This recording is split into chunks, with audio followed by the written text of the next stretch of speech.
que é que tivemos de destaque aí nos últimos dias? O que é que você acha que foi relevante de acontecimento no cenário político?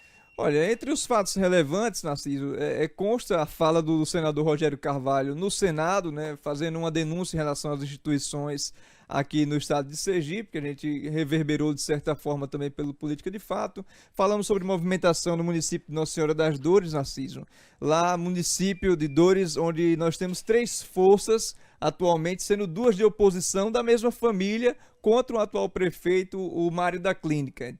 Aí vem sempre aquela história, nessa confusão de discussão do grupo, cai-se sempre a crítica para cima de Emília Corrêa. Como é que você está vendo a movimentação dela, que é a primeira lugar nas pesquisas, né? Então, Emília tem uma posição muito firme em relação à pré-candidatura. É uma mulher que tem uma força política, inegavelmente tem. Talvez o pecado dela ainda seja a falta de apoio, a falta de grupo, né? Que você não vence a eleição sozinho. Os grupos servem para isso. A história mostra que eu não conheço, na história, com raras exceções, para o executivo eu não conheço ninguém que saiu sozinho e ganhou a eleição. Sim. Sempre tiveram ali vários acordos, enfim. Emília tem esse perfil de liderança, indiscutível, mas talvez tenha dificuldade. É a primeira colocada, mas pesquisa é um retrato de momento. As coisas mudam, e às vezes mudam na virada do dia, né?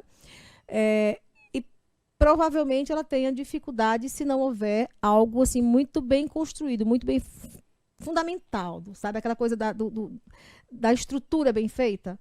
Certamente terá dificuldade. Olha, de certa forma, na política a gente teve, né?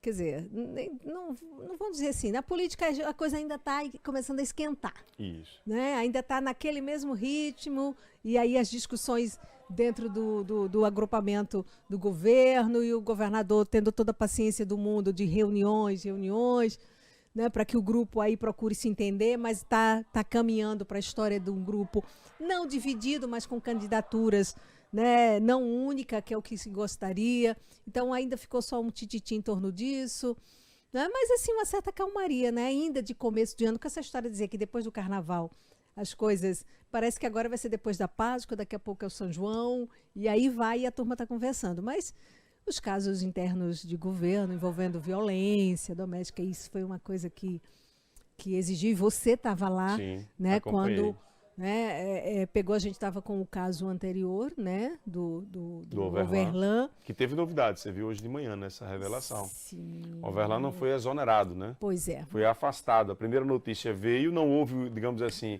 o contraditório, o desmentido, não, né? Permitiu-se que se ficasse espalhou, foi isso que foi publicado. Exatamente. Conta para mim, RO acontece, o que é que a gente encontra de destaque lá por esses dias? Por esses dias eu destaco a matéria da minha coluna com relação às declarações de Belivaldo Chagas sobre a sucessão em Aracaju, a preocupação do agrupamento governista em ter 5 pré-candidatos, né?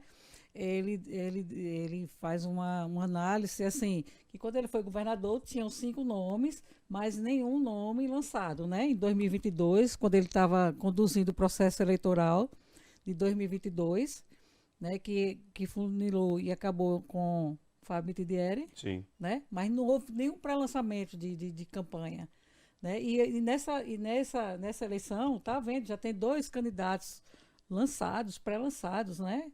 Que é Daniel, os partidos fizeram festa de lançamento. Ele disse que nunca viu isso, que isso é preocupante, que 5 números de candidatos, de pré-candidatos, isso inviabiliza o agrupamento, né? Ele mostrou o seguinte, com relação ao processo. Por exemplo, a Emília Corrêa, ela está liderando as pesquisas, mas não passou do teto. Ela está na faixa de 28 pelas pesquisas registradas. E está liderando sozinha. Por quê? Emília Corrêa. Por quê? Porque o agrupamento do governista tem 5 pré-candidatos e nenhum passa de 12%. Então, é uma divisão aí. E ele deu um exemplo muito, muito interessante. Ele chegou a dizer assim, eu convido 3 pessoas para uma feijoada, né? Ele falou 3, falou 6. Eu convido 6 pessoas para uma feijoada. Essas 6 pessoas levam 3 pessoas, cada um. São 18, mas eu fiz uma feijoada para 6. Como é que tem 18 na feijoada? Ou seja, como é que você consegue atender bem a todo mundo? Ou seja, não vai dar para todo mundo, vai se vir mal, não é isso? Vai se vir mal e não vai estar aquela coisa saborosa, não vai estar aquela coisa, porque e vai faltar. Então, faz jus essa preocupação dele e pertinente. Então, eu destaquei muito isso aí, essa posição dele, essa análise dele, que tem 40 anos na política, que é uma pessoa experiente, e eu concordo que é uma análise pertinente dele.